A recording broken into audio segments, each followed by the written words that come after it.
Bom dia.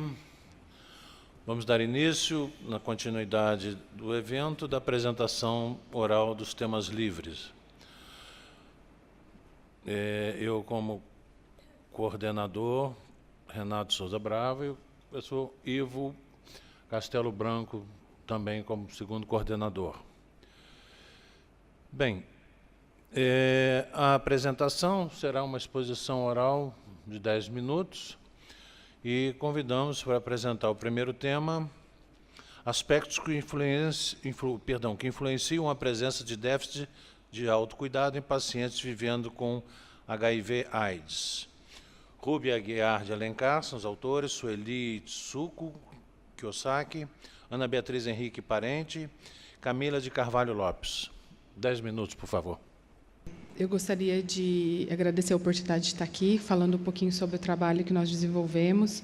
Eu sou docente da enfermagem da Faculdade de Medicina de Botucatu, e esse trabalho aconteceu graças ao apoio também do CNPq, e a esses autores que já foram citados. Bom, nas instituições prestadoras de serviço ambulatoriais em saúde, o processo de enfermagem corresponde à consulta de enfermagem. E, durante a consulta de enfermagem, a gente tem a oportunidade de identificar quais são as necessidades específicas dos pacientes vivendo com HIV/AIDS, assim como também promover a qualidade de vida desses pacientes, preparando para o autocuidado enquanto não há cura da infecção. Foi durante as consultas de enfermagem realizada com esses pacientes, num serviço ambulatorial específico, que se chama Domingos Alves Meira, em Botucatu, que a gente acabou percebendo que existiam alguns aspectos na vida desses pacientes que influenciavam no seu processo de autocuidado. No entanto, a gente não sabia quantificar e verificar estatisticamente quais eram esses aspectos e se os mesmos eles aumentavam ou diminuíam esses déficits de autocuidado. Então, o objetivo foi analisar os aspectos relacionados ao aumento ou à diminuição dos déficits de autocuidado desses pacientes que são atendidos no serviço ambulatorial especializado. Para alcançar esse objetivo, foi realizado um estudo transversal de caráter analítico, que, desde outubro de 2013 a julho de 2016, foram realizados durante os atendimentos que eu faço a esses pacientes, toda quarta-feira de manhã. Participaram desse estudo 89 pacientes vivendo com HIV/AIDS, com idade maior ou igual a 18 anos, de ambos os sexos, e que frequentavam o SAI há mais de um ano. As variáveis independentes e os desfechos, que foram os requisitos de autocuidado universal, desenvolvimento e desvio de saúde, foram coletados através do instrumento de enfermagem, que vale ressaltar aqui que esse instrumento ele foi construído utilizando a teoria do referencial de Oren, que é uma teoria que nós temos, que é baseada na questão do autocuidado. Aqui tem algumas das variáveis independentes que nós buscamos, que eu vou apresentar o resultado delas.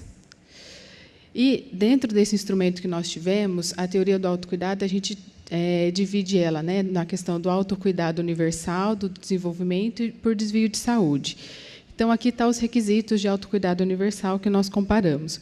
Como foram 12 requisitos, nós fizemos um score desses requisitos, que eu vou apresentar também o resultado. Do autocuidado de desenvolvimento, foi 1 requisito que nós avaliamos, e do desvio de saúde foram 5. Então, nós temos como a análise desses dados, em relação ao autocuidado universal, que a gente utilizou um score. Então, essas variáveis independentes elas foram analisadas por um modelo de regressão múltipla linear clássico com resposta normal. Já o autocuidado de desenvolvimento e por desvio de saúde foi analisado a associação de chance, e as mesmas variáveis foi analisado por modelo de regressão logística múltipla. Essas associações foram consideradas estatisticamente significativas se um P menor que 0,05. E foi um trabalho aprovado em comitê de ética. Como resultados, eu apresento aqui alguns dos resultados, né? A maioria... Opa! Desculpa. A maioria dos pacientes eram do sexo masculino, brancos, com ensino médio completo ou superior incompleto, tinham relacionamento com filhos, heterossexuais, relataram alteração na vida sexual após o diagnóstico do HIV, relataram ter um bom relacionamento familiar, no entanto, também relataram a questão da solidão e tristeza, tiveram a necessidade de ocultar o diagnóstico e aprender a viver com a questão do HIV. Quando a gente faz a questão da associação, a gente trabalhou aqui com a questão do score do autocuidado, que foram os 12 itens avaliados.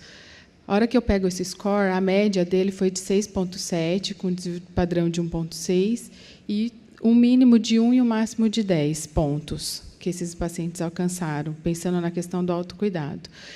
O score universal, então, ele teve uma correlação de autocuidado, ele teve uma correlação positiva com quem tinha maior escolaridade tinha uma chance maior de desenvolver o autocuidado, e os pacientes que relataram que aprenderam a viver com HIV/AIDS também têm uma chance maior de adquirir de desenvolver o autocuidado, né, aqui nessa situação. E o que apareceu como um score de uma correlação negativa foram os pacientes que relataram uma tristeza ou solidão.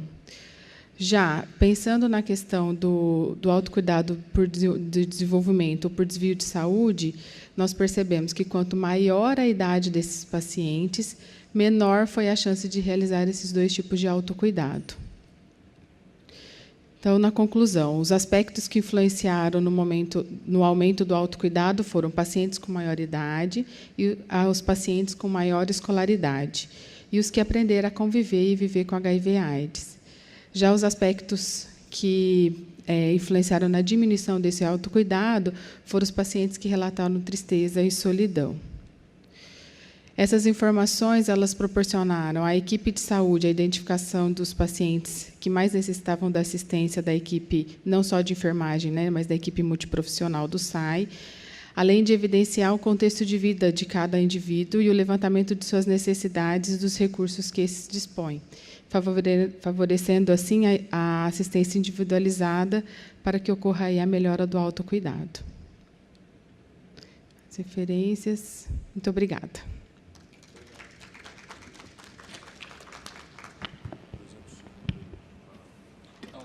Vamos fazer logo a discussão, que é mais fácil. Faz a discussão, não.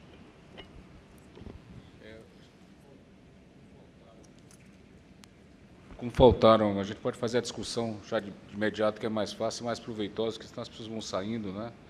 Então, fico aberto questões. A gente não tem muito tempo, mas dá para...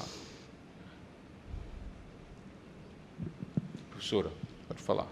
Parabéns, Rúbia. Obrigada. Excelente apresentação e o trabalho também. Obrigada. A respeito dos itens que vocês se utilizaram para entrevistar os pacientes, eles advêm de uma escala?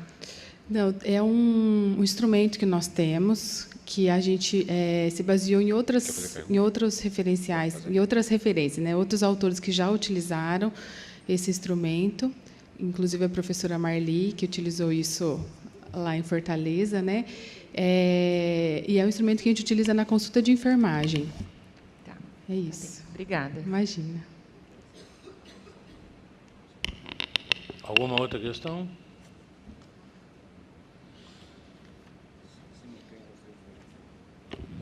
Bom, já que não tem, aproveitar.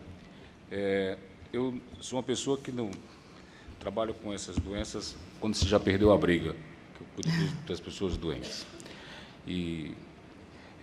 Mas, assim, tem algumas percepções, né, uma coisa que chama uma coisa que você colocou, que muito mais da metade tem uma alteração sexual depois que descobre que tem HIV. Então, essa informação, antes de ter, qual a importância disso? Isso que vale. E outra coisa, na minha observação de clínico, a gente vê que essa tristeza, essa coisa que você coloca, tem muito, muito a ver quando tem uma falta da estrutura familiar. O familiar que eu falo não é a familiar tradicional, familiar de qualquer pessoa, de pessoas queridas que vivem juntos. Você chegou a ver alguma coisa relacionada a isso? Então, Deixa eu aproveitar. E como é que é colocada essa questão da solidão, do isolamento, como é que é analisado esse contexto?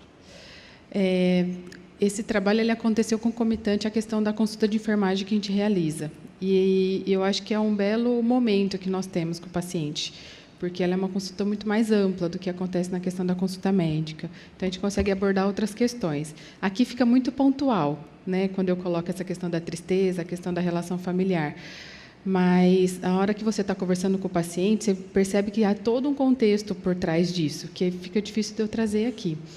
Eu não trabalho sozinha lá no SAI. Então, eu tenho a psicóloga, tenho a TO, tenho o infectologista, e esse trabalho que eu faço, a gente discute com esses profissionais.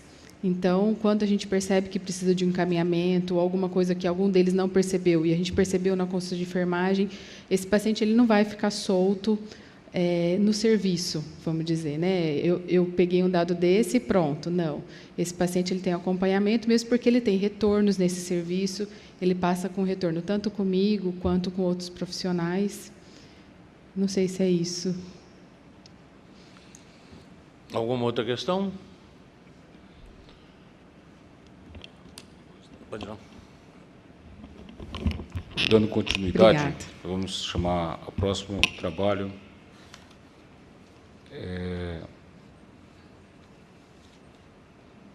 Assistência hospitalar, né, que chegou agora, né? Assistência hospitalar, recém-nascidos expostos à transmissão vertical da sífilis. Não te veio mesmo. Não, é porque ela veio falar que tá. É a Maria Irene. Foi essa que veio. Desculpe, é que eu vi errado. Desculpe. Configurações familiares de idosos que vivem com HIV/AIDS. Desculpe aí. É que eu fiz o... Então, primeiramente, bom dia. Eu sou Maria Irene, eu sou psicóloga. Eu trago para vocês uma pequena parte do meu doutorado, que é sobre configurações familiares de idosos que vivem com HIV/AIDS. Então, vamos lá. Primeiramente, a literatura ela foca muito mais no soropositivo e pouco fala sobre a família. Esse foi o objetivo principal da gente ter feito essa pesquisa. Os comportamentos familiares eles sofrem influência de significados de estigmatização envoltos no HIV, e o grupo familiar ele pode agregar as suas crenças, valores formados ao longo de sua existência e disseminá-lo no seio da família. E o HIV, no seio familiar, ele ocasiona mágoas a serem revividas, ausências a serem cobradas, raiva a ser expressada. Por quê? Porque essa é uma nova condição do viver com HIV. Isso acarreta necessariamente uma nova forma de ação da pessoa que vive com HIV, que ela pode ou não ser partilhada com a família. Isso vai depender do sentido subjetivo que o sujeito dá às suas considerações e às suas vivências familiares. Por quê? Porque falar que é soropositivo vai explicitar para a família suas práticas sexuais. E, dependendo da construção que a família faz, do que é aceitável ou não com relação a isso, ele pode necessariamente ele vai obter com relação à família uma nova forma de viver com a família, mas isso vai depender se ele vai querer falar ou não para a família. Então, na nossa pesquisa, nós tivemos por objetivo desvendar as formas constitutivas de família na vida com HIV. Então, essa pesquisa ela faz parte de uma pesquisa maior, que é Relações de Gênero e Itinerários Terapêuticos, a transversalidade com a adesão ao autocuidado em saúde. Nós entrevistamos 37 idosos e 19 familiares, os idosos entre 60 e 82 anos e os familiares de 16 a 19. Fizemos uma entrevista, foi num ambulatório de infectologia da cidade de São Paulo, fizemos uma entrevista semi-estruturada e o genograma. E, a partir daí, não foram todos os idosos que nos autorizaram a falar com algum familiar. E como nós não podemos, a partir de uma única pessoa, falar que a família é daquele jeito, então formamos 2 grupos. O primeiro, que é o Com Família, no caso, formamos 16 famílias com estas configurações: parentalidade, conjugalidade, fraternidade, tio-sobrinho, geracional, primos, e o segundo, que é só dos idosos que não nos autorizaram falar com nenhum familiar, que tem 16 homens e 5 mulheres. Então, nós analisamos os dados a partir de 4 parâmetros, que foram padrões familiares, sexualidade, HIV nas relações familiares e segredo. Eu não vou conseguir detalhar especificamente cada um para vocês, mas eu vou trazer o que é que a gente obteve com relação a cada um. Então, no padrão familiar, nós tivemos no grupo da família 13 famílias que se configuraram como famílias cuidadoras, acolhedoras, unidas, enquanto que 3 se mostraram como famílias isoladas.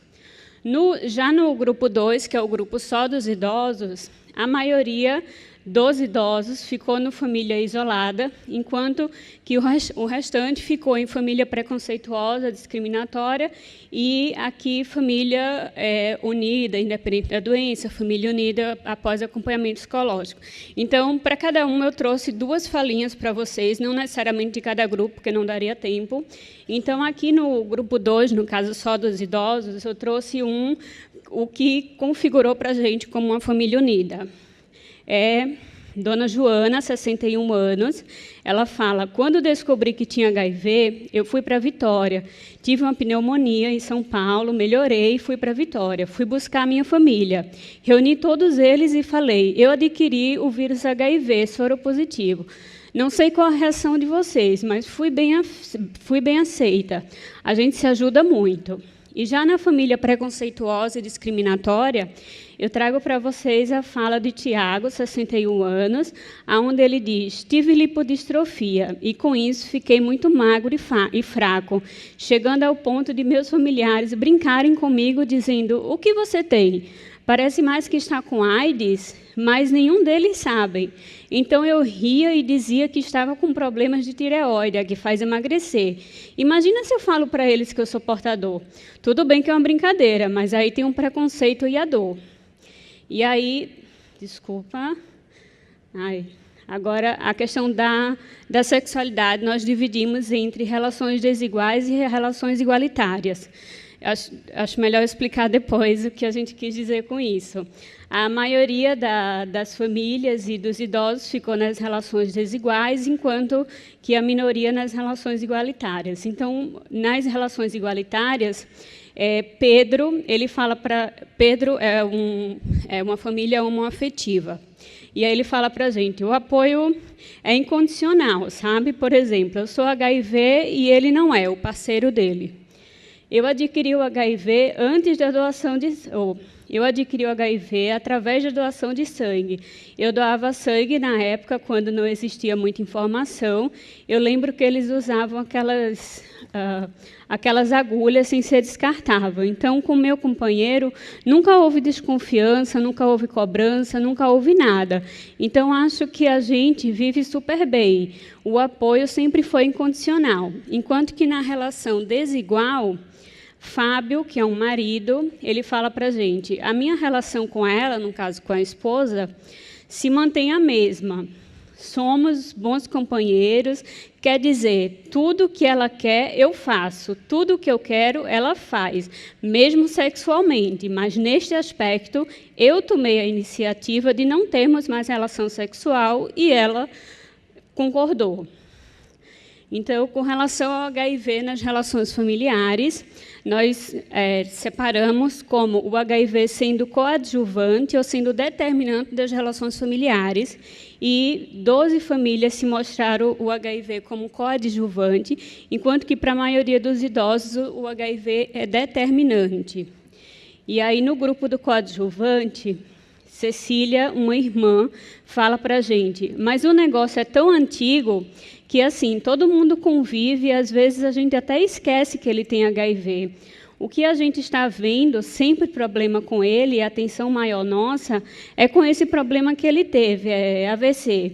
Ele está todo comprometido. Então, aqui a gente vê que a questão do HIV, ele realmente se torna coadjuvante, porque o AVC ele se torna muito maior para a família. E já na determinante, uma esposa, Conceição, fala para a gente: olha, Eu acho que há um tempo atrás eu dizia que era muito bom, mas depois desse negócio dele aí, o HIV, eu fiquei muito abalada, muito transtornada. Eu acho que eu estou ficando doente por causa disso, porque eu acho que por fora eu aceito, mas no meu íntimo não aceito, entendeu? Ela é um casal sorodiscordante, tá? E o último, que é a questão do segredo, nós analisamos com relação a ele sendo protetor ou destruidor das relações familiares. Então, para a maioria das famílias, ele se mostrou protetor, enquanto que no grupo dos idosos ficou mesclado, ficou entre protetor e destruidor. E aí, a última fala que eu trago para vocês é, por exemplo, no protetor,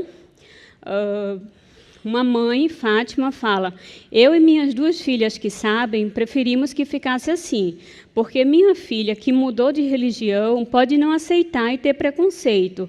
E com o restante da família, são pessoas muito preconceituosas e poderiam me discriminar. E eu não quero isso.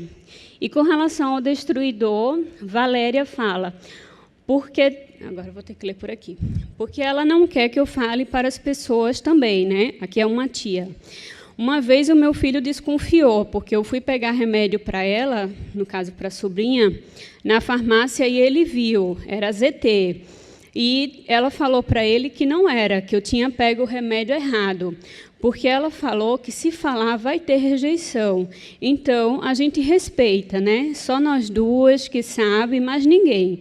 Para quem que eu posso falar? Não tem como, né?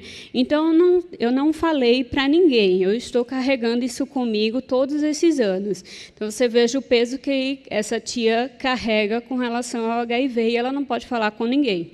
Então, uma consideração final que eu posso dar a vocês é que, na Constituição o nosso objetivo era com relação à Constituição familiar. Nós dividimos entre construtiva e destrutiva. Então, com relação aos padrões familiares, as famílias se mostraram muito mais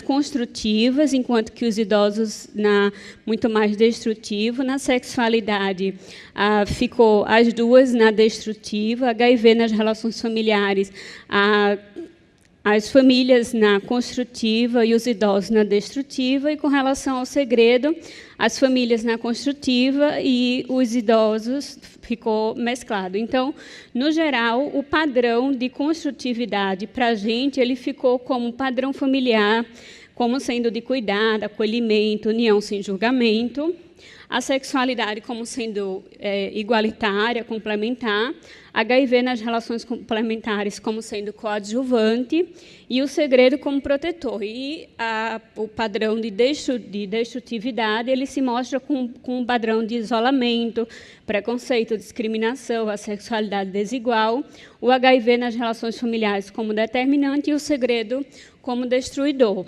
Então, agradeço a vocês terem me escutado. Qualquer dúvida, tem o meu e-mail, podem entrar em contato comigo. Obrigada.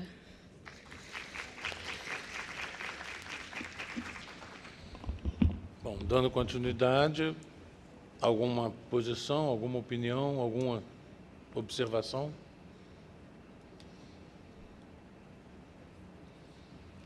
Ivo, tem alguém? É um tema importante. Eu acho que o HIV no idoso está se tornando uma coisa que a gente tem que ter um segmento à parte. Começa pelo diagnóstico.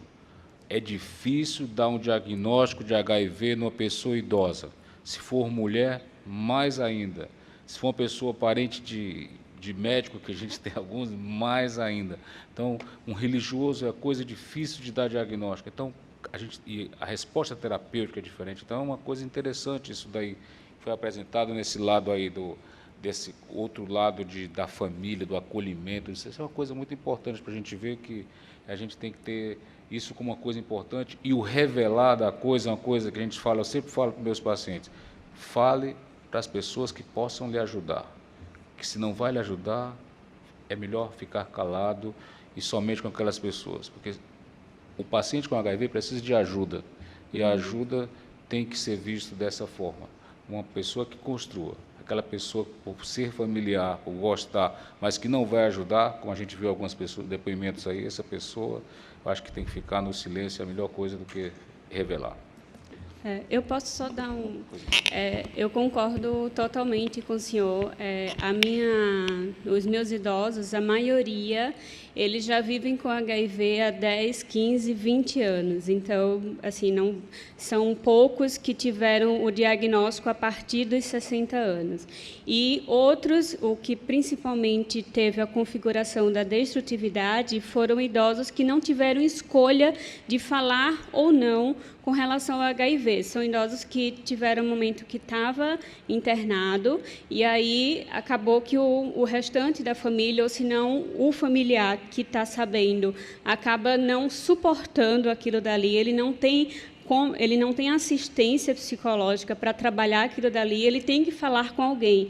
E, às vezes, a pessoa que ele escolhe para falar não é necessariamente quem o soro positivo autorizaria ou até uma pessoa de confiança. Ela acha que é de confiança para ela, mas acaba não sendo, então ele acaba sofrendo também essa questão do isolamento, do preconceito, da discriminação com relação a isso. Então, realmente, assim, a pesquisa veio para isso, realmente, que a gente precisa olhar para a família, precisa olhar para os idosos e para a assistência com relação a eles. Então, obrigada. Só uma pergunta, você trabalha com um grupo mais jovem também?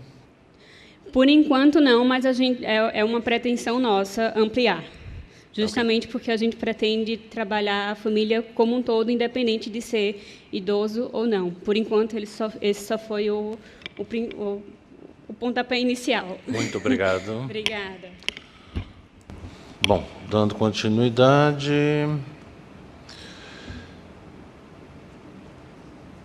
É 1.4. Diagnósticos e intervenções de enfermagem em pacientes vivendo com HIV/AIDS em segmento ambulatorial.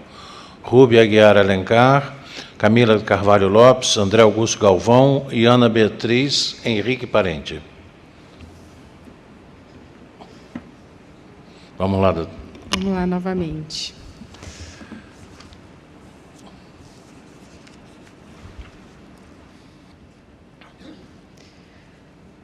Bom, bom dia a todos.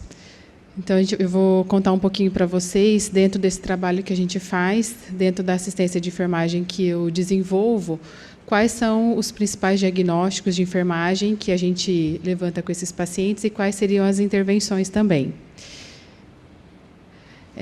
Considerando o comprometimento que a gente tem de assistir esses pacientes que vivem com HIV/AIDS através da consulta de enfermagem, a gente tem a possibilidade de levantar, então, quais são as necessidades específicas desses pacientes. Além disso, a gente consegue levantar os diagnósticos e propor as intervenções que sejam necessárias a essas pessoas. Aqui, o referencial que eu escolhi para a consulta de enfermagem foi a teoria de Ori, como eu já havia falado no outro trabalho, que tem por finalidade observar até que ponto esse paciente que vive com HIV/AIDS ele é capaz ou não de realizar o seu autocuidado. A gente está falando de uma doença crônica que não tem a sua cura, então esse paciente ele precisa aprender a viver com essa doença e a melhor forma disso é ele estar se autocuidando. Além disso, é fundamental a manutenção da saúde desse paciente vivendo com HIV/AIDS. Então, o objetivo foi identificar esses diagnósticos e os domínios desses diagnósticos com esses pacientes na assistência ambulatorial, assim como as principais intervenções de enfermagem. Um trabalho como esse, por exemplo, para a gente que é da enfermagem, ele tem a importância da gente mostrar um pouco o trabalho que nós fazemos dentro de um SAI, não só na questão do pré-atendimento, do pós-atendimento, mas nessa consulta que é feita, talvez seja novidade para algumas pessoas, né? Mas que a gente desenvolve a consulta, consegue levantar esses diagnósticos e consegue fazer as intervenções. Para alcançar esse diagnóstico, foi realizado, então, um estudo transversal com pacientes que vivem com HIV com mais de 18 anos, de ambos os sexos. No SAI, aqui a gente tem uma foto desse serviço, onde eu atendo. Também foi realizado de outubro de 2013 a setembro de 2016. E vale ressaltar também que, nesse período, eu não atendo sozinha, né? Os alunos de graduação e também da residência de saúde do adulto e do idoso, que é uma residência multiprofissional, acompanha esses atendimentos. Então, os dados foram coletados da consulta à luz desse referencial que eu falei para vocês, da teoria de Oren. Após a coleta de dados, foram formulados os diagnósticos de enfermagem. Esses diagnósticos foram formulados seguindo um processo de adequação de nomeação apoiado na taxonomia de Nanda 1, que é de 2012 a 2014, e também foram elaboradas suas intervenções. Foram submetidas à estatística descritiva e um trabalho aprovado no Comitê de Ética. Então, participaram desse estudo até o momento, né, antes de mandar aqui para o Congresso, esse número vai aumentando sempre, 114 pacientes vivendo com HIV/AIDS, sendo 63 homens, com uma média de idade de 42,21 anos. 57% não realizaram o ensino médio completo e apenas 7,1% concluíram o ensino superior. 74,5% são heterossexuais, 85,9% se infectaram por via sexual e 57,8% relataram que houve alteração na vida sexual após o diagnóstico.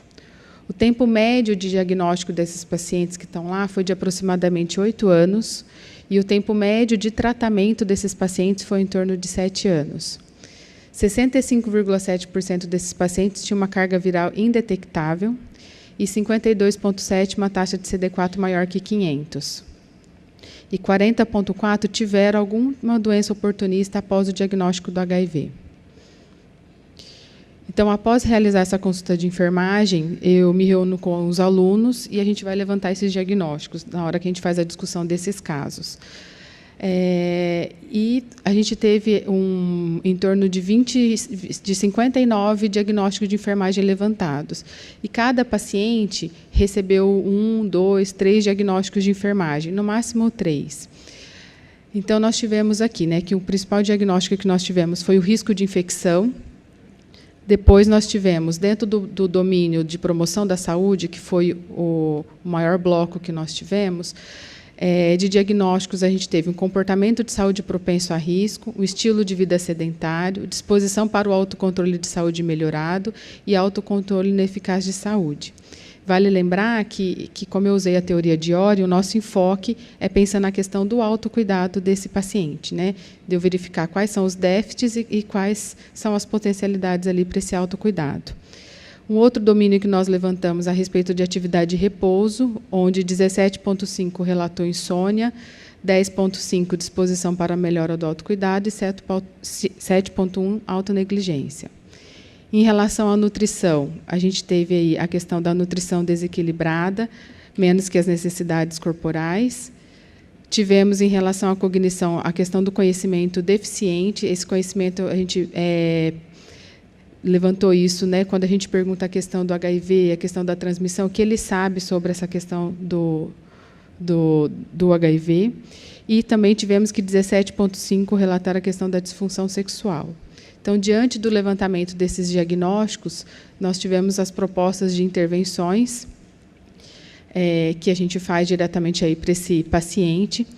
E nós tivemos aqui que a maioria das nossas intervenções foi orientada a manter o uso consistente do preservativo, aumentar a ingesta de líquidos, orientar e manter o tratamento correto com os antirretrovirais, a questão do fornecimento da orientação básica nutricional. A gente tem uma nutricionista no serviço, mas nem todos querem passar especificamente com a nutricionista.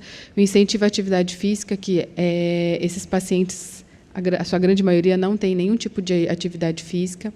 O fornecimento e esclarecimento sobre HIV/AIDS, eu até coloquei 2 asteriscos, no sentido de que a gente esclarece para eles sobre a questão da doença, a questão da transmissão. Já teve pacientes que chegaram perguntando quanto tempo ele tinha de vida, como que funciona a questão do uso de medicamentos, enfim, existe uma infinidade de perguntas, né? Orientado também a realizar os exames prescritos, reforçado positivamente o autocuidado, porque a gente tem pacientes que também se cuidam super bem. Incentivado a diminuir o número de cigarros, a questão do Papa Nicolau, a gente tem um serviço que cuida de infecções genitais femininas dentro do serviço, incentivado a realização de atividades de lazer. Existiram outras intervenções que nós propusemos, mas não caberia aqui no momento. Então, esses diagnósticos encontrados, eles refletiram as principais necessidades desses pacientes que nós atendemos e suscitaram a formação dos cuidados de enfermagem específicos dessa população. Ressalta-se que, através da promoção da saúde, é possível empoderar esses pacientes para que eles possam participar ativamente do seu autocuidado e ser ativo nas suas decisões, no planejamento e também na manutenção do seu tratamento. A gente acredita que essas informações elas são importantes para você poder planejar e tomar as decisões dentro do serviço, pois são utilizados não apenas na consulta de enfermagem, mas também pela equipe multiprofissional. E para quem vai atender esses pacientes futuramente, por exemplo, como eu levo os alunos de graduação, como a gente já tem esses diagnósticos levantados e essas intervenções, funcionam como um norte para os alunos que estão indo ali no primeiro momento, por exemplo. É isso, obrigada.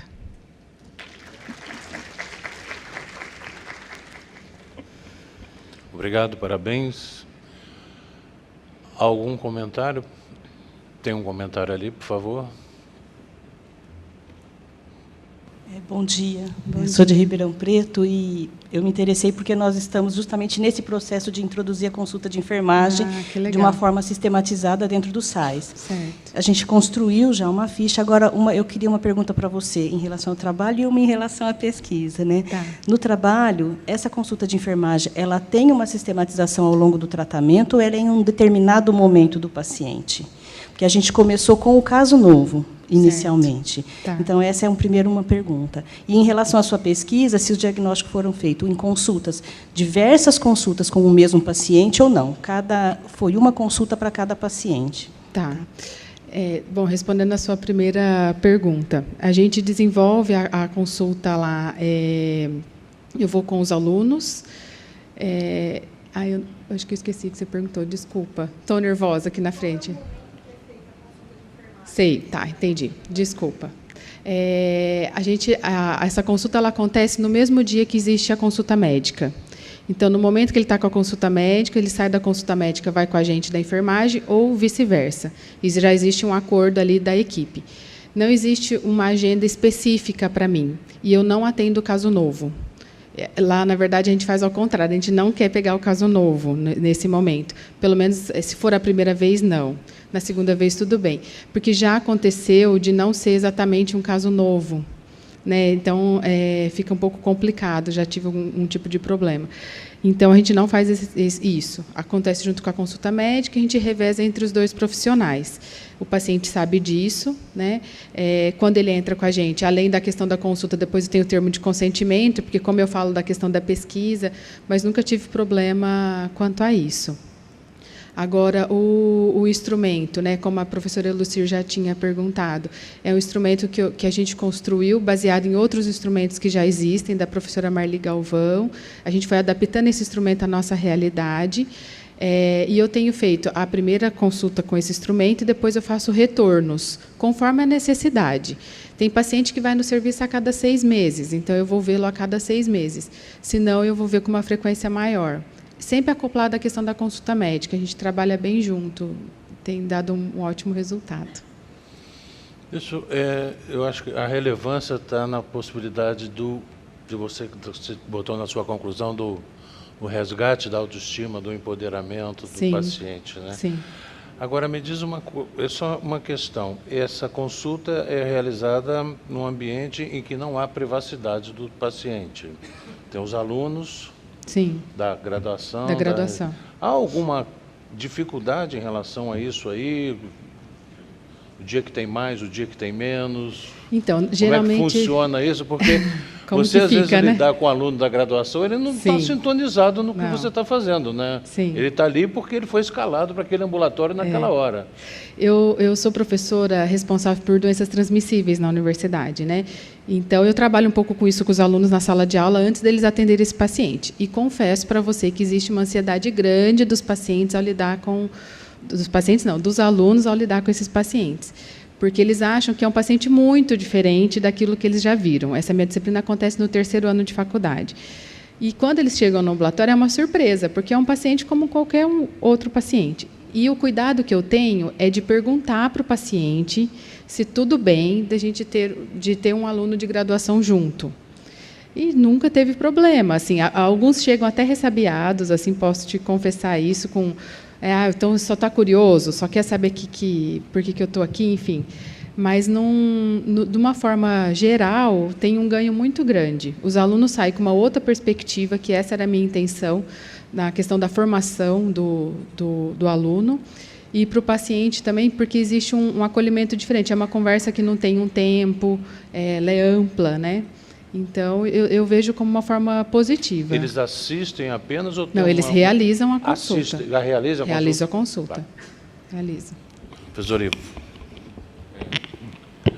Bom, parabéns.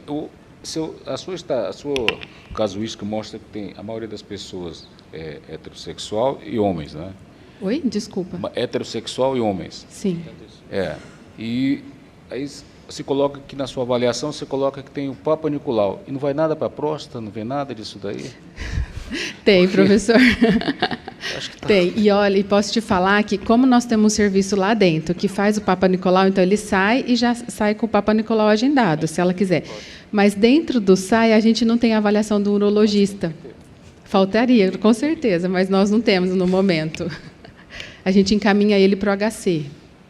Então a sugestão fica aí. Tá bom, obrigada. Para acrescentar para o próximo, para a continuidade. Isso. Uma palavra.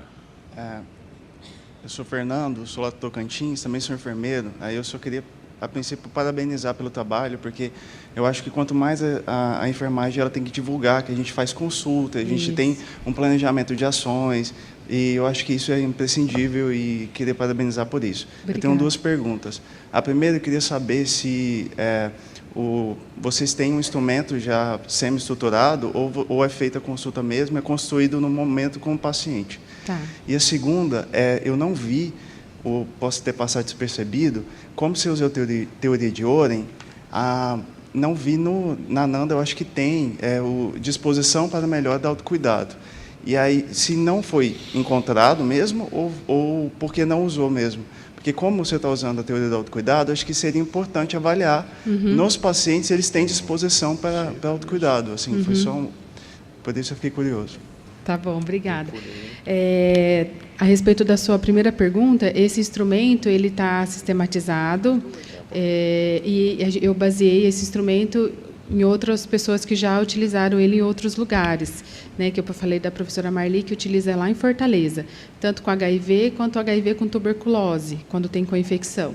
E aí eu fui adaptando esse instrumento à nossa realidade. Esse instrumento ele não é validado. E eu te confesso que a cada momento que eu estou na consulta eu quero mudá-lo, porque a gente vai adaptando ao nosso dia a dia, né? E eu não vou lembrar agora que eu não decorei essas questões do diagnóstico, mas na promoção da saúde, dentro dos domínios, tinha um diagnóstico falando do autocuidado, do controle do autocuidado, mas eu não lembro especificamente como que eu deixei. Eu não sei se consegue voltar à apresentação, mas eu tenho ela no meu celular, depois posso te falar. Porque pode até ficar uma sugestão, porque você saber qual paciente tem disposição para autocuidado, ou não. Aí até para o controle, a assistência, né, fica interessante. Mas legal. Parabéns pelo trabalho. Obrigada, agradeço. Obrigado. Obrigada. Dando continuidade, vamos ao próximo tema. A sífilis em gestantes no estado do Rio Grande do Sul, um estudo epidemiológico e proposições de ações para o seu enfrentamento. Tatiana Eide Oliveira, Clarice Solange, Teixeira Batista, Márcia Rosane Moreira Santana, Mariana Gabriela Prado Silvestre, Aline Coleto Sórtica e o Elson Romeu Farias. Bom dia. Em nome da Coordenação Estadual de DST-AIDS do Rio Grande do Sul, eu quero agradecer a oportunidade de apresentar este trabalho neste evento. O nosso trabalho, então, é um trabalho da Coordenação Estadual, na verdade, um trabalho que tem... Os seus resultados têm sido divulgados nos nossos boletins epidemiológicos e que tem como título, então, a sífilis em gestante no estado do Rio Grande do Sul, um estudo epidemiológico e proposições de ações para seu enfrentamento.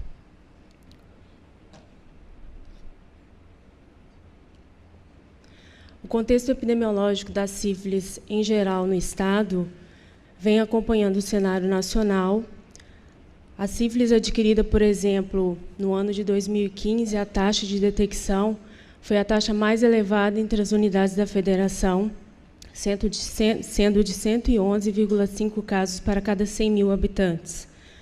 A sífilis em gestante foi de 20,2 casos e a sífilis congênita 11,3 para cada 1.000 nascidos vivos em 2015, sendo nos 2 agravos a segunda taxa mais elevada do país.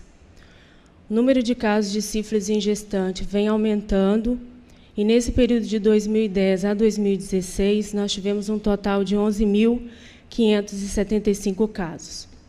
O objetivo deste trabalho foi, então, descrever esse perfil dos casos notificados neste período de 2010 a 2016 e as propostas de ações que vêm sendo, então, implementadas pela coordenação estadual. Trata-se de um estudo descritivo por meio das variáveis disponíveis, dados secundários.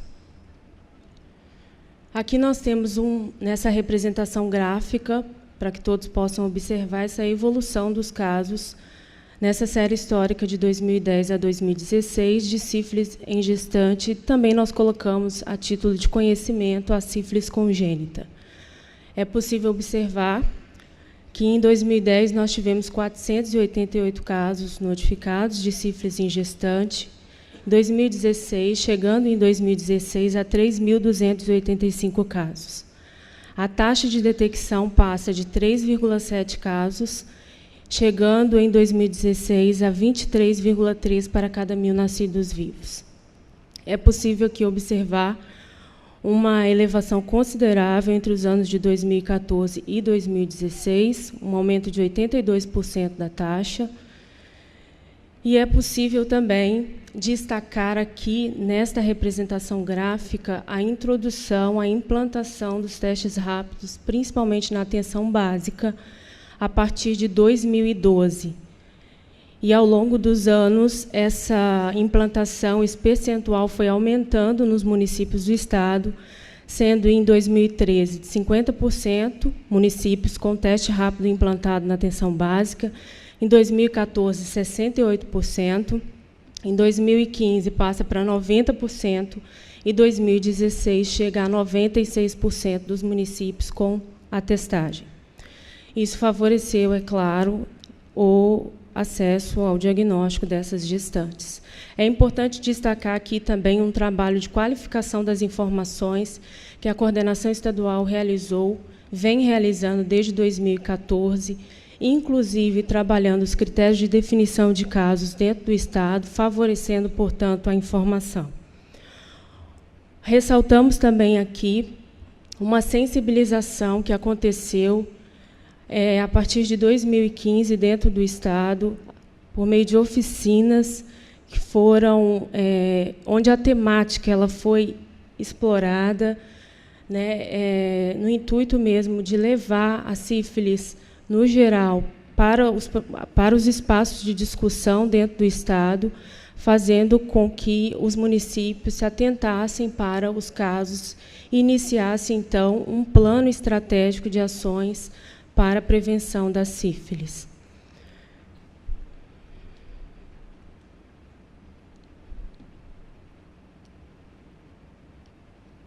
Aqui nós temos uma distribuição da taxa de detecção de sífilis em gestante nas regiões de saúde. O Estado é organizado em 30 regiões de saúde, e nós observamos aqui, no período de 2012 e 2016, um incremento desta taxa em todas as regiões de saúde, exceto na região 24, que está lá no noroeste do Estado, e tem uma setinha identificando. Exceto essa região, não teve o incremento. As outras, em todas as outras regiões, houve um incremento dessa taxa. Esse mapa nos mostra que é necessário um plano estratégico de ações de prevenção em todas as regiões do Estado, sem priorizar nenhuma delas. Todas estão incluídas dentro da agenda de ações. Aqui nós temos um comparativo entre as regiões do Estado, 2015 e 2016. É possível observar que, entre os 2 anos, Em 26 regiões, houve um aumento dessa taxa. No ano de 2015, 11 regiões tiveram taxa acima, superaram a taxa estadual, que foi de 20,5 casos para cada 1.000 nascidos vivos. Em 2016, 9 regiões superaram a taxa estadual. Então, esse tipo de análise tem favorecido as estratégias dentro da coordenação estadual. Aqui nós temos uma representação, mapas, que mostram a distribuição desses casos em 3 momentos. Em 2010, os municípios, a maioria dos municípios tinham até 5 casos notificados dentro do Estado, com destaque ali para a capital, com mais de 100 casos, que já aparece ali, a capital Porto Alegre. No total, em 2010, foram 488 casos notificados, distribuídos em 19,7% dos municípios. Em 2013, o total de casos foi de 1.299, sendo distribuídos em 27,5% dos municípios. Já se destacando algumas regiões importantes, como aqui a região de fronteira, foi possível identificar, no centro do Estado também, na região noroeste do Estado, na região metropolitana de Porto Alegre, e aqui também no sul do Estado, um município chamado Rio Grande, que tem, no momento, uma região portuária, com plano naval em ampla expansão, e que tem contribuído, portanto, para os casos. E aqui, 3 anos depois, nós observamos, então, em 2016, como está essa distribuição. Total de 3.285 casos, agora distribuídos em 51% dos municípios, e essas regiões que eu destaquei com municípios já com quantitativo representativo de casos. O perfil dos casos, então, de sífilis em gestante notificados nesse período de 2010 a 2016, a maioria das gestantes se encontra na faixa de 20 a 34 anos, no total 65%, mas é possível observar aqui na série histórica um aumento desse percentual nas gestantes de 15 a 19 anos. Aqui, quanto à raça cor, nós temos uma concentração maior na raça cor branca, pela própria característica do Estado, que, segundo o IBGE 2011, tem 83% da sua população autodeclarada da raça branca. Quanto à escolaridade, nós temos uma variável que é 35% no total ignorada em nossas notificações, sendo necessário trabalhar essa qualificação da informação, mas é possível observar aqui nessa série histórica que o percentual entre as gestantes com até 8 anos de estudo vem diminuindo ao longo do período, que é bem esse grupo aqui. Esse grupo aqui vem diminuindo ao longo da série histórica. Aqui, quanto à realização dos testes durante o pré-natal, no total, 88% dessas gestantes estão realizando o teste não treponêmico. E quanto ao teste treponêmico, vem ocorrendo uma expansão nos últimos anos da realização do teste treponêmico no pré-natal. Desculpa. Quanto à classificação clínica, nós temos a classificação primária, no total, em 35%. Os casos estão sendo classificados como primário. Depois vem a latente em 11%. E aqui nós percebemos a necessidade de qualificar as informações e também trabalhar nas capacitações a classificação da sífilis de forma correta e com claro entendimento. Quanto ao esquema de tratamento prescrito às gestantes, o esquema que vem sendo prescrito em um percentual maior ao longo da série histórica é o esquema de 3 doses, penicilina G benzatina, 7.200.000 ao longo de todo o período.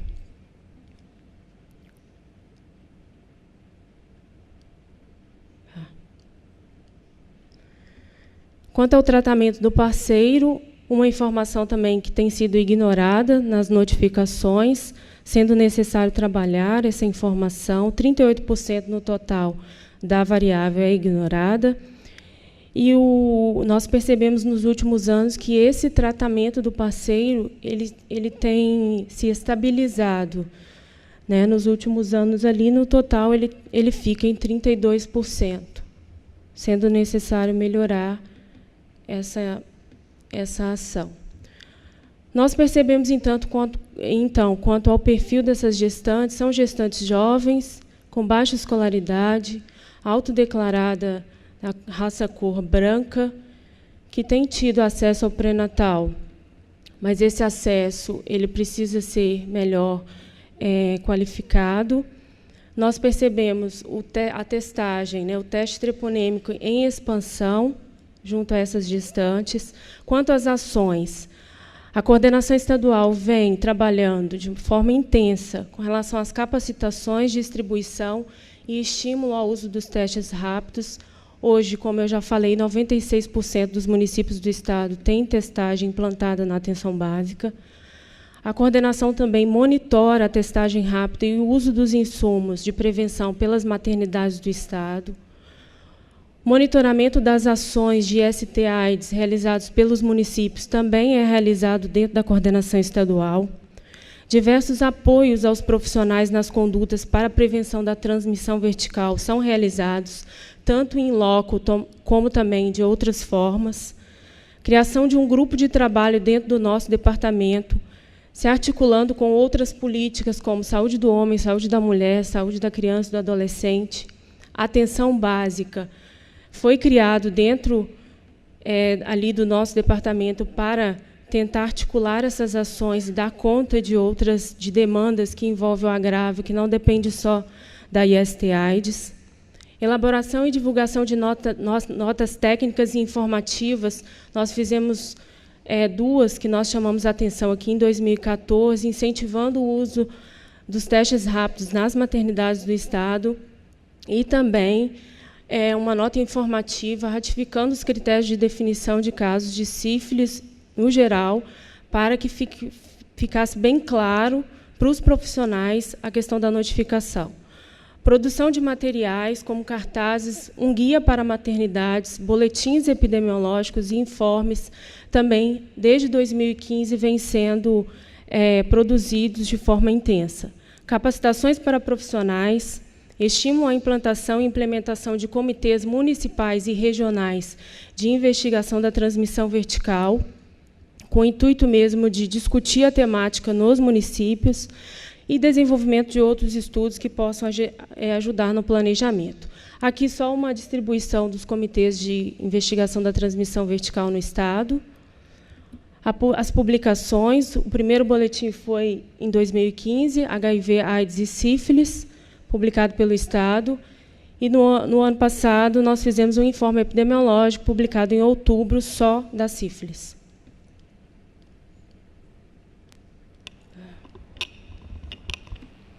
Os desafios, qualificação do pré-natal e os serviços de vigilância.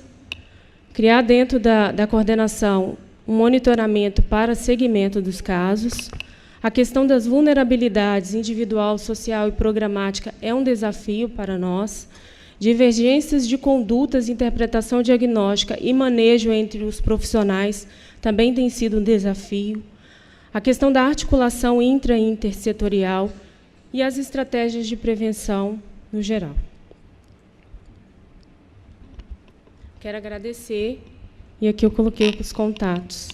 Obrigada. Bom,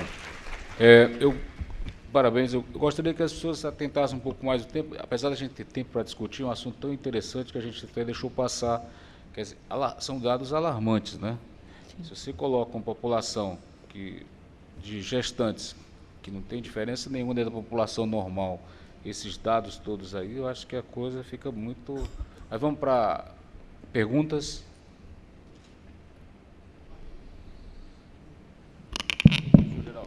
Bom dia, meu nome é Geraldo Duarte, eu sou de Ribeirão Preto e quero te parabenizar pelo feito. Gente jovem, ligada a um assunto antigo, a gente tem que aplaudir. nós velhos, para os grandes desafios. Estou cada vez mais desanimado e com medo de perder a guerra para a sífilis e não passar o bastão para vocês mais jovens. Então, você trouxe um alento para nós. É muito bom que a sua Secretaria de Saúde libera para você apresentar esses dados de uma forma ampliada, num fórum ampliado, como é o Congresso Brasileiro, né? E eu tenho alguns comentários para fazer para você.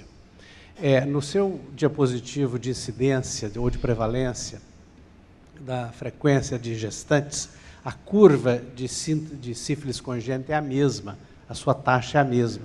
Então, olhando a figura, fica parecendo que não houve tratamento, porque nem toda infecção tem 100% de transmissão vertical. Né? Então, precisa dar uma olhada naquele dado lá, porque ele não ficou bom para vocês. O outro detalhe, agora já mais objetivo, de prática, que é onde eu digo que nós estamos perdendo, eu tive a oportunidade, e você terá a oportunidade de ver o resumo de um trabalho que nós apresentamos na parte internacional sobre a inclusão do pré-natal, do parceiro no pré-natal, que teve origem, teve berço em Ribeirão Preto. E é um convite para vocês nos visitarem em Ribeirão Preto para ver como é que é essa inclusão. Tudo se fala que o parceiro não quer ir, ele quer ir sim, ele precisa de espaço, é preciso de convencer as equipes que o processo é bom. Então, eu queria dizer para você de que todas as suas intervenções, e que são as nossas intervenções globais e orientadas, nós estamos dando do mesmo. Não tem uma coisa que seja diferente. Se você olhar, você não, agora nós estamos fazendo, você está fazendo lá, novo e diferente. Mas se você olhar, muita gente já fez. E olha aqui, nós estamos perdendo essa guerra há muito tempo. Várias intervenções de esforço do Ministério da Saúde, ele tem trabalhado muito, as secretarias, mas nós estamos perdendo. Então, é hora de nós pensarmos, sermos inteligentes e vermos alguma outra intervenção. Não estou dizendo que o pré-natal do parceiro salvará a lavoura. Eu estou dizendo que é algo diferente e que consegue reduzir a transmissão vertical, só a sua inclusão, em 53%. Então, é algo que vem somar o que nós já temos. Solução definitiva podemos não ter. E conversando aqui mais para formalizar um convite para vocês, para irem conhecer.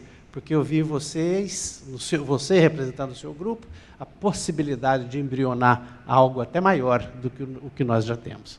Então, eu quero te parabenizar pela sua juventude ligada a um problema que os velhos estão deixando para você sem resolução. E a sua geração é que vai resolver isso. Obrigado. Obrigada. Obrigado, professor. Como sempre, brilhante nas suas observações. Né? Mais algum questionamento? Olá, eu me chamo Lilian, eu sou psicóloga, sou do Vale do Paraíba. Eu gostaria de saber se na sua pesquisa você fez um levantamento dos determinantes. E aí, em relação à saúde do homem, né? Já que o professor também coloca isso, se vocês têm, a partir da sua pesquisa, algum encaminhamento, enfim, algum direcionamento para que se possa, além das gestantes, ter uma atuação mais, que daí eu estou imaginando que seja um determinante também, com relação aos homens. Obrigada. Os determinantes dentro dos grupos dos comitês de investigação de transmissão vertical, que tem utilizado, inclusive, o protocolo do Ministério da Saúde, tem aparecido já os determinantes, individual, social e programáticos também, de vulnerabilidades. Nós não fizemos ainda um levantamento, porque esse trabalho ainda está num processo de implantação e implementação dentro dos municípios e regionais do Estado. O Estado preferiu, dentro dessa estratégia de comitês, fomentar a criação de comitês regionais e municipais. Não criar um comitê estadual em função de estarmos distantes, né, muitas vezes, dos casos. Então, o trabalho do Estado, nesse momento, vem sendo, a coordenação estadual, vem sendo junto às regionais e os municípios. Nesse momento, são 12 regionais envolvidas, Nós temos 19 coordenadorias dentro do Estado, e dessas 19, 12 são prioritárias. E entre os municípios, 20 municípios são prioritários. Até o momento, 13 municípios já têm os comitês implantados, investigando os casos, e os determinantes têm aparecido. A capital Porto Alegre já tem comitê de investigação já implantado em 2 anos, já completou 2 anos de trabalho, então já tem uma experiência, uma bagagem bem interessante. Inclusive, dentro das vulnerabilidades, dentro dos determinantes sociais, Porto Alegre já tem feito parcerias com o Ministério Público, entre outros, para conseguir ali, né, parceiros mesmo envolvidos aí na temática. Saúde do homem, dentro desse grupo de trabalho do departamento, em que a política de saúde do homem do Estado também está inserida, nós já temos uma série de estratégias junto, inclusive o pré-natal do homem. Tá? Vai acontecer, nos próximos meses, em Porto Alegre, uma oficina do Ministério sobre saúde do homem, e nós estamos inseridos nesse processo, inclusive para a expansão dessa estratégia. Ok. Obrigado. Eu quero fazer uma pergunta. Eu sou clínico, eu não posso deixar de fazer essa pergunta. Você encontrou 35% de sífilis primária nas gestantes? Todas tinham úlceras? Se existe uma coisa difícil, é ver úlcera numa gestante. Eu não atendo muita mulher, mas atendo algumas. Mas, assim, é raro, né? A gente que fotografa, que tem paciente, quando tem uma paciente com úlcera, a gente fotografa e aquela fotografia vale 10 figurinhas, né? Se for trocar com outra. Você encontrou 35% de sífilis primária? É real isso? Pelas fichas de notificação, a informação é essa. Mas pelas nossas capacitações, a educação, as oficinas de educação e todo o processo de educação permanente que nós estamos realizando, isso é informação por falta de conhecimento. Tá? Nós já estamos identificando isso e trabalhando para a redução, portanto, dessa informação que nós já estamos pontuando que tem estado inadequada por uma série de fatores. O profissional que notifica, muitas vezes, não é o profissional que fez o diagnóstico, muitas vezes ele não tem acesso a essa informação no prontuário e, quando vai fazer a notificação, acaba notificando, entendendo que, por ser primeira vez daquela mulher no serviço, a sífilis é primária. Tem uma série de fatores que nós precisamos, né, trabalhar e melhorar. Aqui é uma questão mais de qualidade da informação mesmo. Muito obrigado. Vamos ao próximo. Análise do perfil de homens que fazem sexo com homens que participaram do projeto A Hora é Agora e a infecção do HIV em Curitiba. Raquel... Perdão, essa...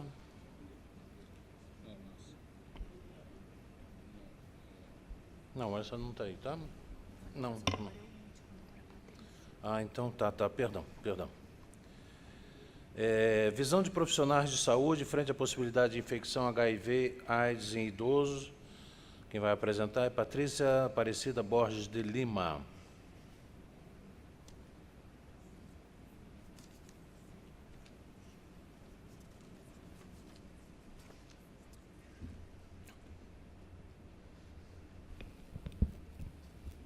Bom dia.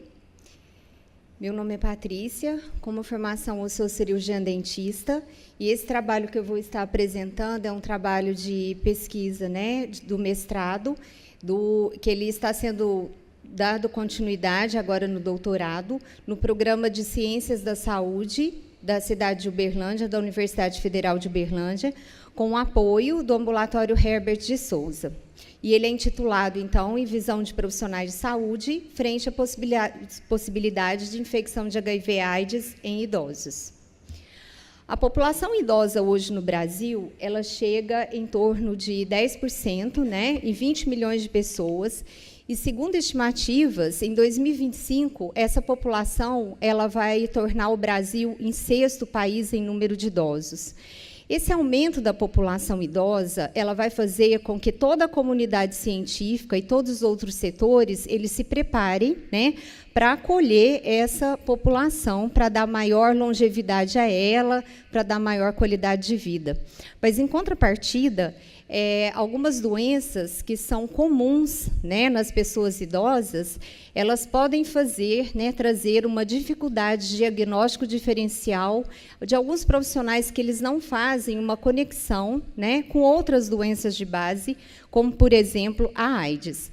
A AIDS, por sua vez, né, a gente sabe que é uma doença, um fenômeno de grande magnitude e extensão, e que a gente não pode esquecer também que ela não se configura apenas como uma doença de base. Ela traz junto com ela, né, vários eventos psicossociais, estigmas, preconceitos, tabus, sentimentos depreciativos. E quando a gente faz uma associação dessas duas temáticas, da AIDS mais a velhice, ela se torna uma tarefa desafiadora, porque ela contraria completamente a representação da velhice à sexualidade.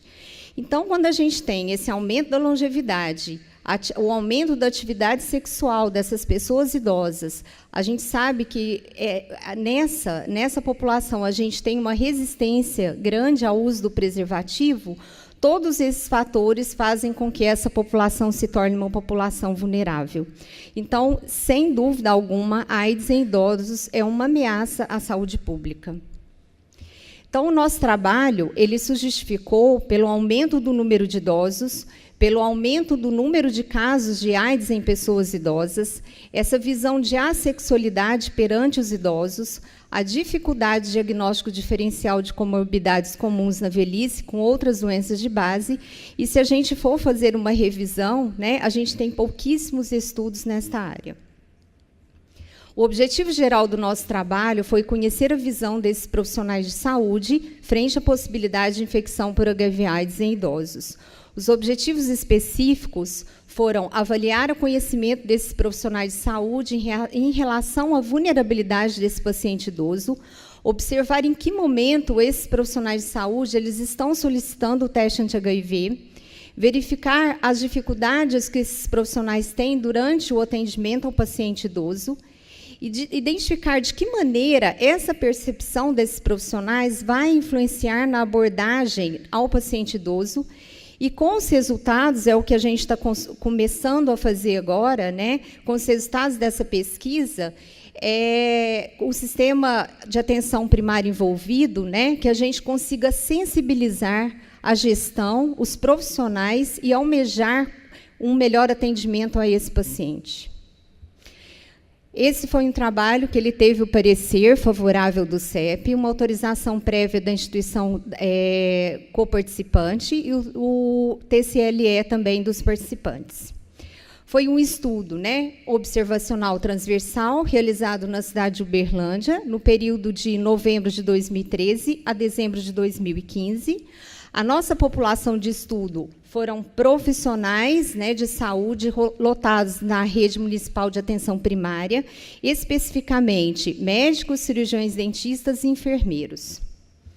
O nosso tamanho da amostra final foi 220. Os nossos critérios de inclusão foram que esses profissionais eles tivessem na sua assistência, né, pessoas idosas, no seu atendimento, assistência a pessoas idosas. E os critérios de exclusão, somente aqueles profissionais que atendiam somente como pediatras.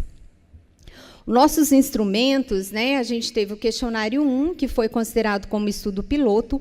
Esse questionário 1 foi um estudo qualitativo, já validado em estudo da Paraíba. E eram questões abertas e temáticas. Esse estudo, esse questionário foi apenas com o objetivo de elaborar o nosso instrumento de coleta, que a gente chama como questionário 2. O questionário 2, que então foi o nosso instrumento propriamente dito, ele foi fechado e temático. Se o profissional ele assinalava, a gente considerava como sim, não assinalado, a gente considerava como não. O nosso estudo piloto, né, como eu disse, do questionário 1, ele foi realizado com 15 profissionais não pertencentes à amostra de 220, 5 de cada profissão, os quais foram sorteados. A nossa análise estatística. No questionário 1, a gente fez uma análise qualitativa de conteúdo, e o questionário 2, a gente fez análise quantitativa, teste quadrado de aderência e de independência, análise fatorial e GLM multivariado entre e dentre participantes. Bom, como resultado, vocês podem verificar naquela tabela, nesse quadrado de independência, onde tem o Pzinho lá do lado direito, se a gente verificar, a maioria do P ele deu maior que 0,05. Então, o que aconteceu? Né? A gente tem aqui que ele aceitou a hipótese nula, né? E ele, como conclusão, né, que não é a profissão que vai determinar o sim e o não da resposta desses profissionais. Mas vocês podem verificar que nós temos, em alguns itens, que tem o asterisco. Esses itens, ele deu significativo. E nós vamos ver, e o que diz isso? Né? Que a profissão influencia, sim, a resposta sim ou não. Nós vamos ver melhor na discussão.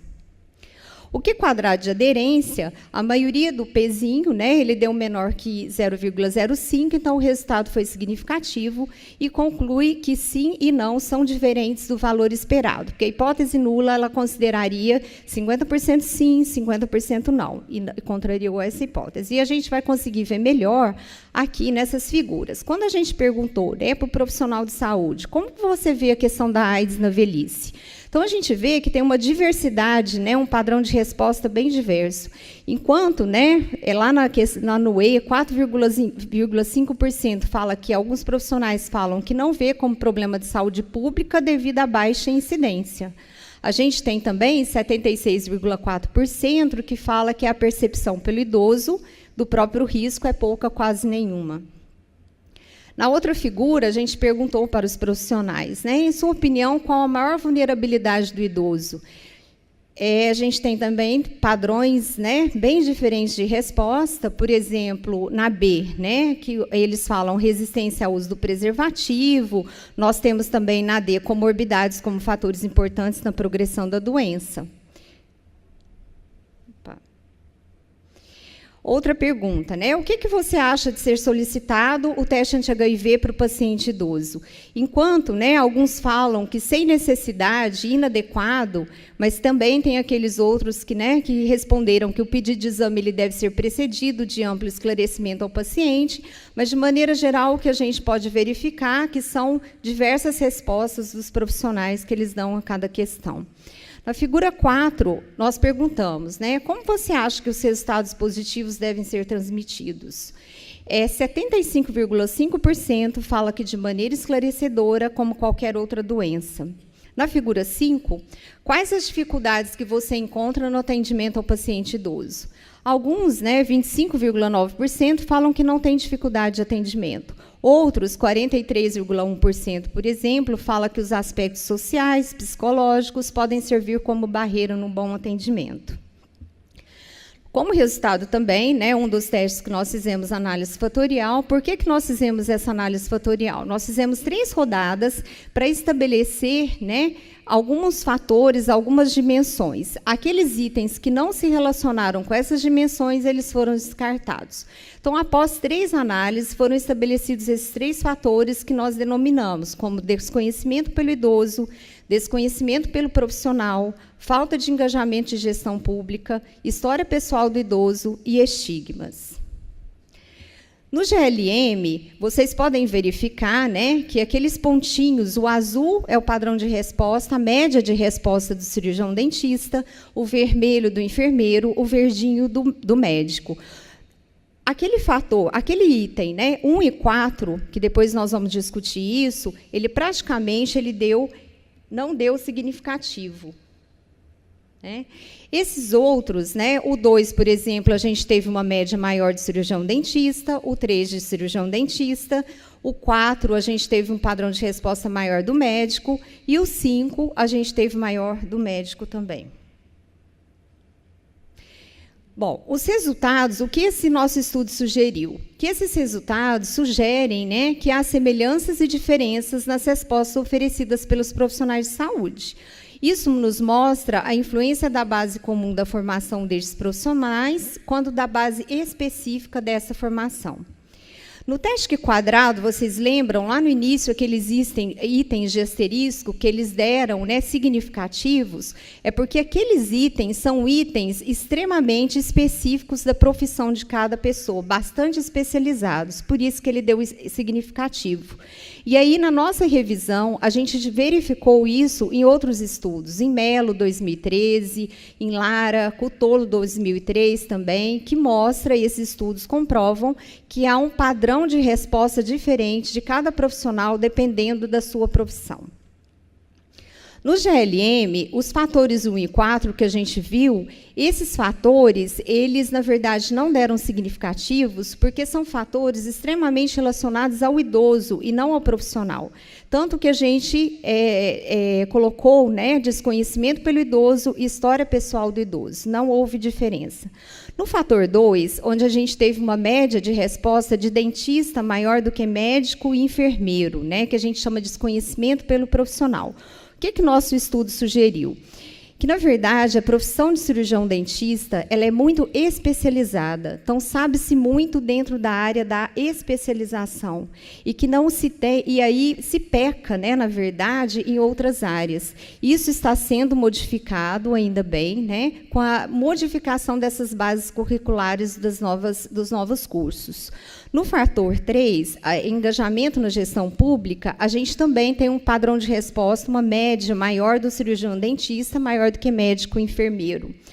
Porque, né, nas bases curriculares antigas, que também estão sendo modificadas a partir de agora, inclusive na Universidade Federal de Uberlândia, esses cirurgiões dentistas eles estão sendo engajados mais desde o primeiro ano curricular em estágios, né, na gestão pública. Isso já vinha sendo feito em maior quantidade, né, em maior número, pela Escola de Medicina e também pelos enfermeiros. No fator 5, estigmas, que a gente teve um padrão de resposta maior do médico do que do dentista e do enfermeiro. Isso é muito bem, né, explicado ou sugerido no estudo de Siqueira, que ele fala, né, a respeito do cinismo médico. O que é isso, né? O que ele explica é o seguinte, que quando o aluno adentra ao curso de medicina, principalmente, ele entra com um espírito humanístico, bastante humanizado, né? E com o passar dos anos, vai havendo uma perda desse espírito, né, de humanização. E isso ele denomina como cinismo médico. É um afastamento mesmo do profissional ou do estudante, né, com o seu próprio paciente. A nossa limitação de estudo, quando a gente teve os resultados, a gente verificou que a gente poderia ter visto a base curricular das respostas desses profissionais que responderam os nossos questionários. E, além disso, né, o tempo de formação de cada profissional. Conclusão que nós tiramos, né, que o nosso estudo sugere, é que, com certeza, né, a AIDS é uma doença crônica, que ela deve ser prevenida, deve ter abordagens, né, ações educativo-preventivas, e que os idosos realmente eles precisam estar inclusos, né, nessas campanhas de prevenção da doença. Também que a investigação da visão do profissional em relação à possibilidade de infecção de HIV/AIDS em idosos, ela deve ser trabalhada de forma específica para cada tipo de profissional, atendendo às dificuldades específicas da formação de cada curso de graduação. E é fundamental a necessidade de atualização de cada profissional da área de saúde, no sentido de poder realizar um diagnóstico precoce que vise proteger a integridade do paciente idoso acometido pelo HIV/AIDS. Muito obrigada.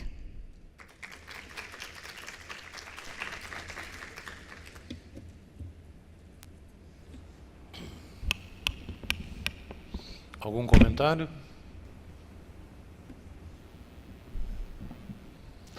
Se você chamar a mim, ao professor Ivo, ao professor Geraldo de idoso, eu vou bater em você. Que aí, não, e cínico também, né? Você contou que seja o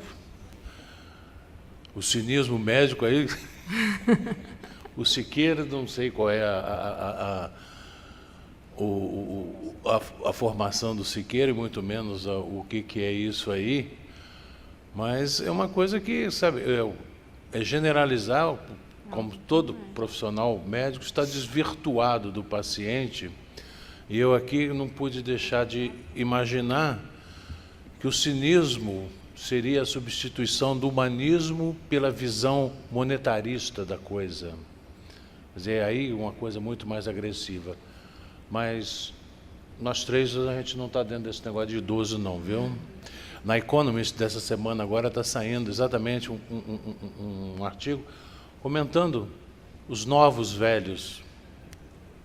Mas, de qualquer maneira, parabéns. Bom dia. Bom dia, Patrícia. Eu fico feliz de ver a sua apresentação. Eu também, meu doutorado eu fiz com pacientes idosos que vivem com HIV/AIDS e também trabalhei com os profissionais de saúde. Eu queria te perguntar, a respeito do questionário que você utilizou, houve possibilidade de uma resposta ou o profissional podia optar por outras? Sim, porque é muito rápido, né? A gente não pode estar dando tanto. Primeiro, eu queria explicar o porquê do estudo piloto.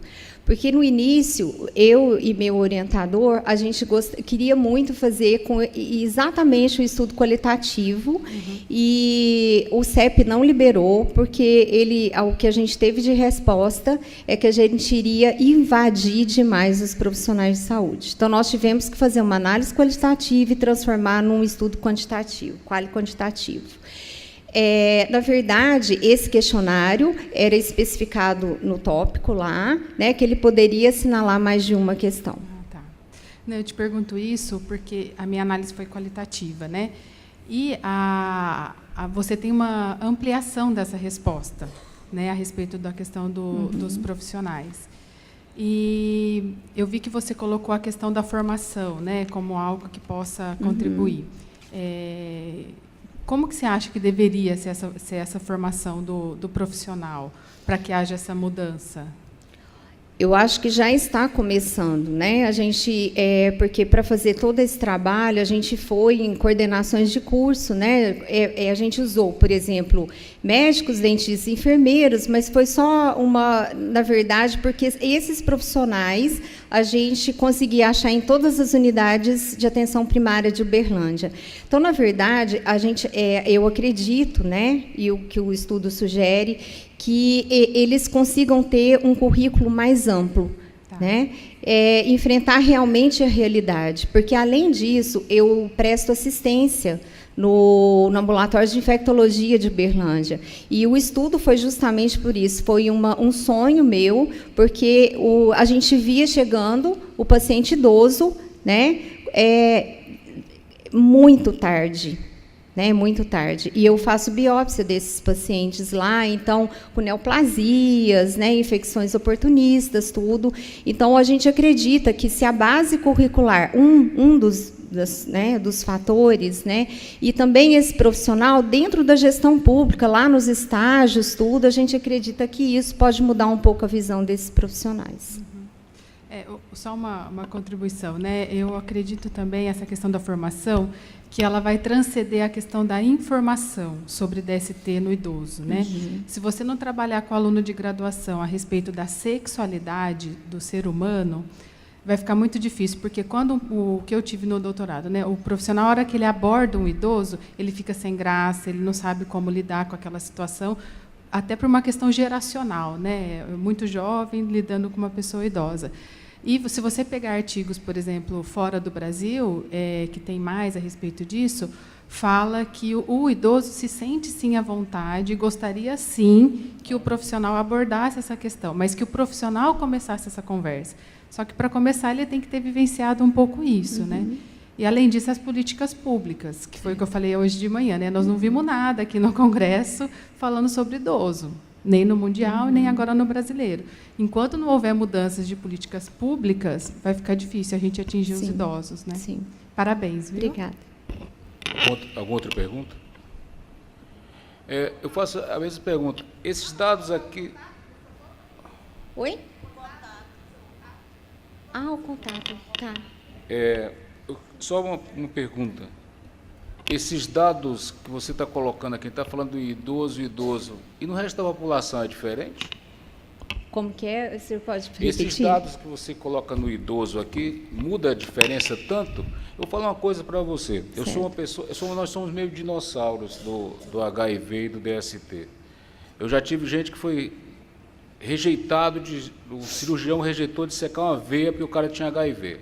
Cirurgião, gente de nível. E eu tenho vários pacientes ainda hoje que, quando diagnostica HIV, o dentista ele fala assim: doutor, como é que eu faço para o meu dentista agora? Eu vou fazer uma simples intervenção, e ele não é idoso. Então, acho que o desconhecimento da coisa, mas também o medo de atender essa coisa, tem que ser colocado.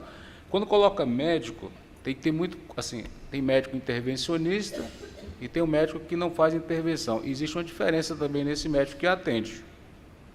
O dentista ele tem um procedimento intervencionista, essa coisa de facilidade de transmitir. Então, quando você coloca médico de uma forma geral, você tem que colocar o que o cara faz. O clínico tem um jeito de abordar. O cara que faz intervenção, o ortopedista, o cirurgião, tem outra forma de abordar. Então, não pode generalizar pela coisa. É só uma questão de sugestão. E, assim, muito da coisa fala, não é só o desconhecimento da coisa. Uma das coisas do desconhecimento se fala pelo não atendimento e pelo medo de atender. Ainda existe isso. Ainda existe isso.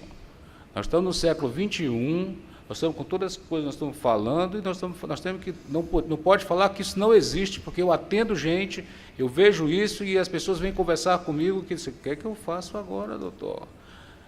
Eu lembro das primeiras intervenções cirúrgicas de colestectomias, essa coisa, foram feitas em pacientes com HIV, foi um problema sério, achar o cirurgião que tinha peito de fazer isso daí. Uma simples endoscopia é um problema sério, né? O desconhecimento da esterilização dos materiais, esse detalhe de como pegar, o anedotário de como se pega, né? Então é um problema sério. Coisa de dentista, eu vou falar uma coisa para vocês, eu tenho dentistas que eu atendo com sífilis que pegaram profissionalmente, ainda. Atendentes de dentistas com sífilis. Então, é uma coisa que a gente tem que ver, é uma profissão, essa é uma profissão que a gente tem que ter todo um detalhe, que, não só no idoso, mas eu acho que a gente tem que também enfatizar, porque a gente tem muitos estudantes aqui, os dados também que existem dessas outras áreas, eu acho que com certeza é uma coisa que a gente tem a ver. Agora, uma curiosidade, você falou que fez um piloto, veio da Paraíba, como assim? Por que isso aí? Não, eu sou nordestino, eu gosto de valorizar isso aí. É o estudo qualitativo da Paraíba, sim, que a gente achou muito interessante. Na verdade, com essas perguntas, só que os profissionais eles foram entrevistados e foram filmados, né, o estudo qualitativo. E aí a gente entrou pelo Comitê de Ética com isso. E aí não foi liberado. Só foi liberado com perguntas fechadas. Interessante.